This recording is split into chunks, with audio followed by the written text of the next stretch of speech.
Hello दोस्तों, board exam with Pankaj में आप सभी का स्वागत है। हम लोग आज दो चरबार रैखिक समीकरण का जो शर्त होता है उसे अच्छे से देखेंगे, याद करेंगे और उस पर आधारित 15 क्वेश्चन अभी तुरंत करेंगे। एक बार अच्छे से अगर समझ लिए इस कंसेप्ट को तो कम से कम आपके एग्ज़ाम में 7 से 8 क्वेश्चन इसी कंसेप्ट से हर एक साल पूछा जाता है। तो 10th के लिए बहुत ही इंपॉर्टेंट कंसेप्ट है, एक बार अच्छे से समझिएगा।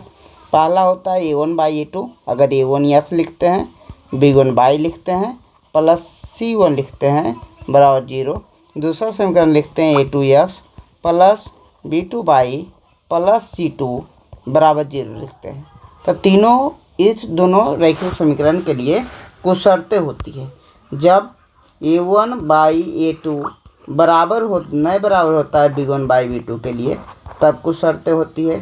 जब a1/a2 बराबर हो जाता है b1/b2 के, लेकिन आगे नहीं बराबर होता है c1/c2 के, तब कुछ शर्तें होती है। और तीसरा जो है, तीनों जब बराबर होता है a1/a2 बराबर हो जाता है b1/b2 बराबर हो जाता है c1/c2, तब कुछ शर्तें होती है। देखते हैं कब। जब पहली बार कट गया तो उसे प्रतिच्छेदी बोलते हैं। क्या बोलते हैं? प्रतिच्छेदी बोलते हैं। जब पहली बार कट गया ग्राफ, पहली बार a1/a2 बराबर b1/b2 प्रतिच्छेदी करते हैं। प्रतिच्छेदी का मतलब एक बिंदु पर कट रहा है तो कितना हल होगा? एक हल होगा। पहले तो इसी को याद करना है। देखिए, जब शुरुआत बराबर हो गए, एक बराबर है तो उसे समानांतर बोलते हैं। बराबर का मतलब सामने सामने जा रहा है, दोनों रेखाएं नहीं कट रहा है तो उसे क्या बोलते हैं? समानांतर बोलते हैं। इसे क्या बोलते हैं? समांतर बोलते हैं।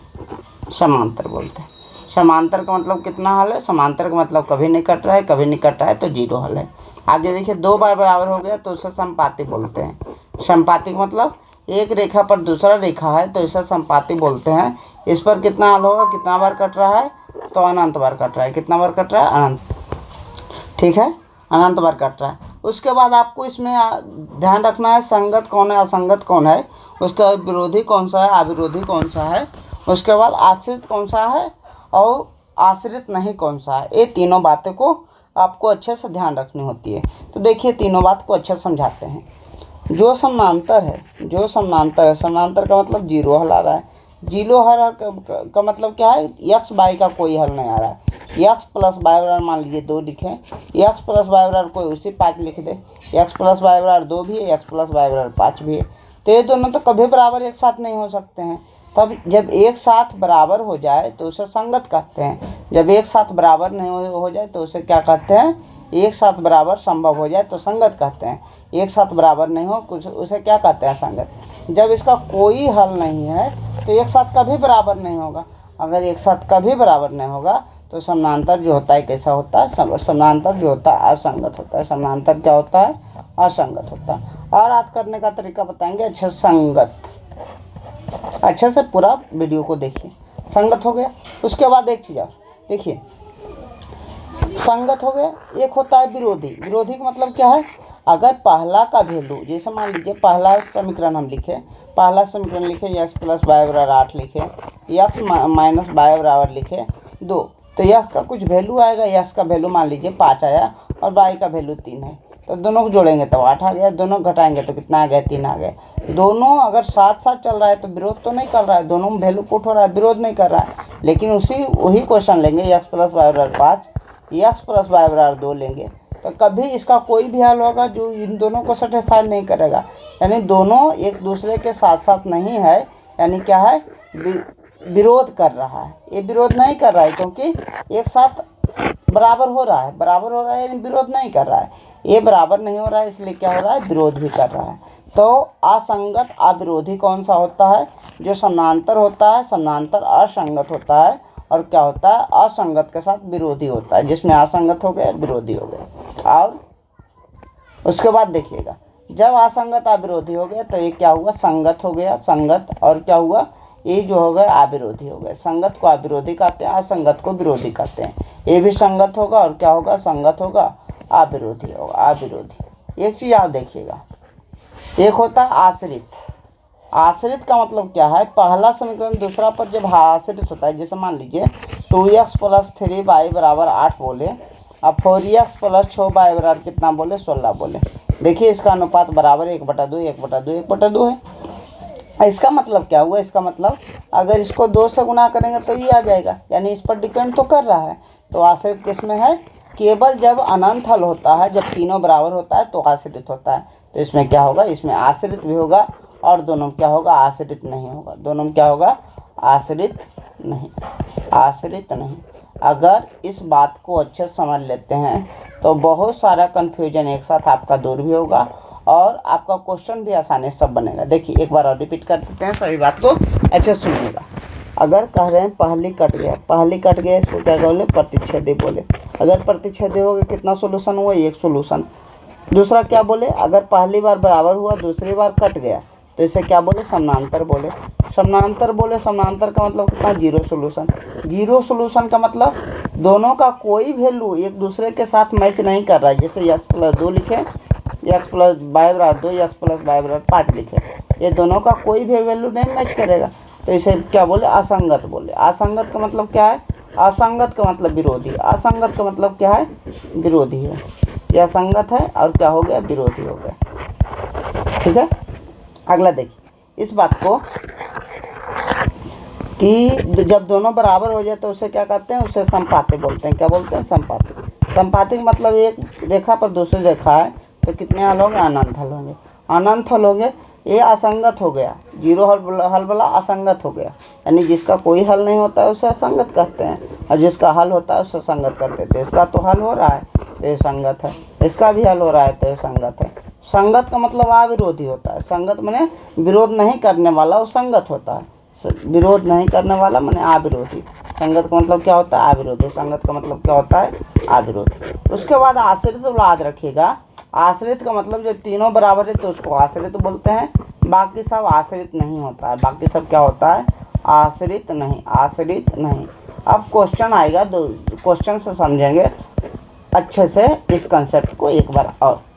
याद हो गया होगा, अगर पहला बराबर कट जाए प्रतिच्छेदी, एक हल, संगत। संगत का मतलब अविरोधी, अविरोधी और क्या होता है, अविरोधी है तो आश्रित नहीं है, आश्रित नहीं, आश्रित नहीं। अगला क्या बोले, जब पहला बराबर दूसरा बराबर नहीं होवे तो उसे समांतर बोलते हैं। जीरो हल होता है। जीरो हल का मतलब क्या हुआ, असंगत। असंगत का मतलब क्या हुआ, विरोधी। विरोधी का मतलब आश्रित नहीं हुआ, आश्रित।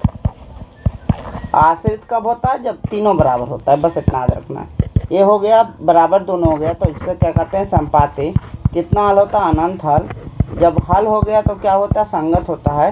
संगत का मतलब क्या होता है, जब विरोध नहीं कर रहा है उसी को संगत कहते हैं। संगत का मतलब क्या होता है, अविरोधी होता है। संगत का मतलब अविरोधी होता है और इसमें आश्रित होता है। आपको याद रखना है, जब तीनों बराबर होता है तभी आश्रित होता है। तो अच्छे से अगर याद रखिएगा तो आसानी से बातें याद हो जाएगी। उसके बाद क्वेश्चन को करते हैं। देखिएगा एक क्वेश्चन है कि यदि a1/a2 बराबर नहीं है b1/b2 का, तो कह रहा है कौन सा समीकरण, जब कहें पहले बराबर नहीं हो जाए तो इसको प्रतिच्छेदी बोलते हैं। प्रतिच्छेदी बोलते हैं, एक हल बोलते हैं। प्रतिच्छेदी, एक हल, संगत। क्या होता है, संगत। अविरोधी, संगत का मतलब अविरोधी। आश्रित या आश्रित नहीं, आश्रित नहीं। क्यों आश्रित नहीं, क्योंकि हम जानते हैं जब तीनों बराबर होगा तो ही आश्रित होगा। तो आंसर क्या हुआ, आंसर जो हो गया इसका देख लीजिएगा, सुसंगत। असुसंगत लिख रहा है, असुसंगत मैंने तो असंगत हो गया, तो इसमें तो संगत आ रहा है तो इसमें असुसंगत नहीं होगा, आश्रित भी नहीं होगा। आश्रित कब होगा, आश्रित तीसरा में होता है। आश्रित नहीं होगा, संगत एवं स्वतंत्र होगा। तो आंसर क्या होगा, आंसर हमारा बी होगा। अगला देखिएगा, कह रहा है यदि a1/a2 b1/, तीनों बराबर है। अगर तीनों बराबर है तो हम जानते हैं अगर तीनों बराबर होता है तो इसका क्या होता है, इसका जो समीकरण होता है वो संपाती होता है। कैसा होता है ग्राफ, संपाती होता है, अनंत हल होता है। संपाती होता है, अनंत हल होता है। अनंत हल के साथ साथ आपको अब बताएं कि अभी क्या होता है, जब हल हो गया तो संगत हो गया। संगत का मतलब क्या हुआ, अविरोधी हुआ। जब भी संगत होता है तो अविरोधी होता है। ये आश्रित भी होता है, क्या होता है, आश्रित भी होता है। देखिए ऑप्शन क्या है, कह रहा है अनंत हल होगा, सही बात है। इसका क्या युग्म का हल होगा, एक हल होगा, अद्वितीय हल होगा। कौन सा होगा, तो हम जानते हैं तीनों बराबर है तो कितना हल होगा, अनंत हल होगा। तीनों बराबर है लेकिन जीरो के बराबर नहीं है, तो तीनों तो बराबर है तो तीनों बराबर है तो संपाती वाला होगा। संपाती, इन्फिनिटी, उसके बाद संगत, अविरोधी, आश्रित जो भी है उसमें देखेंगे। इसमें क्या होगा, संगत और स्वतंत्र होगा। संगत और स्वतंत्र नहीं, इसमें क्या, स्वतंत्र का मतलब आश्रित नहीं, इसको क्या कहते हैं, स्वतंत्र है। आश्रित में डिपेंड कर रहा है, आश्रित नहीं है मतलब स्वतंत्र है, जिसको आश्रित नहीं बोलते हैं। तो इसमें तो आश्रित है, तो इसमें आश्रित है तो कौन सा होगा, संगत और आश्रित। आंसर क्या होगा, आंसर हमारा बी होगा। अगला देखिए, यदि A1 बराबर 2, A2 बराबर 3, B1 बराबर 3 और C1 बराबर कितना है, 5 है। A1 A2 A3 देख लीजिए, A1 कितना है 2, A2 कितना है 2/4, B1 कितना है 3, B2 कितना है, B2 देखिएगा तो 6। आगे देखिएगा C1 कितना है 5 है, A कितना है 10 है। तो 1/2 बराबर 1/2 1/2 तीनों बराबर। अगर तीनों बराबर है तो अनंत हल होगा। अनंत हल होगा मतलब एक अद्वितीय हल तो नहीं होगा, अनंत हल होगा, यही आंसर होगा। अगला देखिए क्या क्वेश्चन कह रहा है, 6 नंबर में क्वेश्चन कह रहा है। इसमें क्वेश्चन है, ये जी 2x + 3y = 7 और 4x + 6y = 14 है, तो इन समीकरण के युग्म का देखिए अनुपात लीजिए। x वाला तो 2 बटा कितना होगा, 2/4। 3/y वाला कितना होगा, 3/6। आगे कितना, अकेले कितना है 7/14। तीनों 2 से कट जाएगा, यानी 1/2 के बराबर है। 1/2 के अगर बराबर है तो तीनों बराबर है तो कौन सा होगा, अनंत हल होगा, संपाती होगा।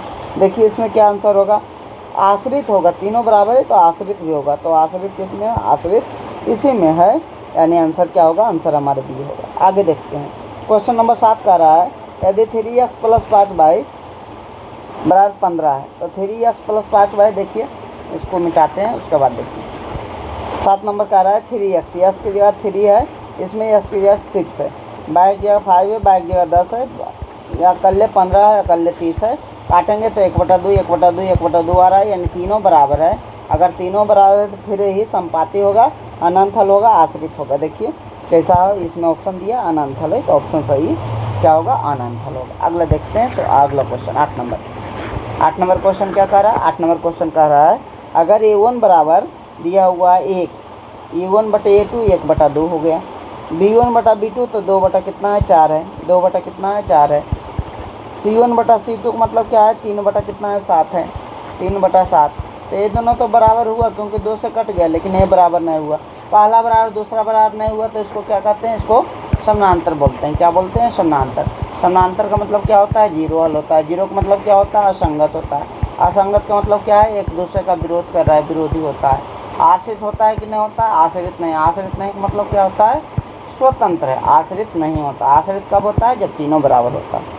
तो देखते हैं ऑप्शन क्या है, सुसंगत एवं स्वतंत्र। संगत तो नहीं, असंगत है, तो सुसंगत तो नहीं होगा। सुसंगत एवं आश्रित नहीं है, असंगत है। ऑप्शन 3 नंबर असुसंगत दिया है, तो आंसर क्या होगा, असंगत ही होगा। उसके बाद का जो आपके लिए कितना 7 क्वेश्चन, 9 10 11 12 13 और 14 और 15 बचा है, उसको अपने से एक बार कीजिएगा।